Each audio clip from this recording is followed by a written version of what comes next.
सौतेली माँ की कहानी। एक शहर में एक आदमी रहता था।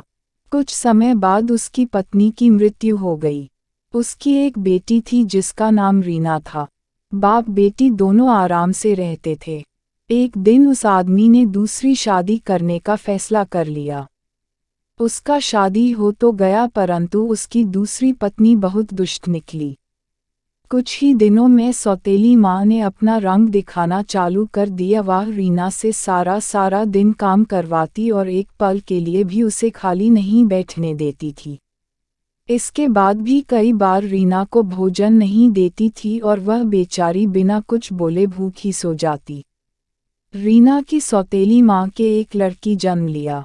उसका नाम राधा रखा गया।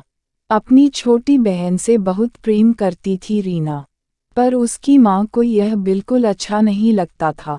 वह जब रीना को अपनी लाडली बेटी राधा के साथ बैठे देखती तभी गुस्से में आकर कहने लगती, जाओ यहाँ से, सुबह से यहाँ बैठी क्या कर रही हो। कुछ दिन के बाद रीना के पिता की मृत्यु हो गई। अब तो उसकी सौतेली माँ का व्यवहार और खराब हो गया। रीना को इतने बड़े मकान में रसोईघर के साथ वाला एक गंदा सा स्टोव मिला हुआ था।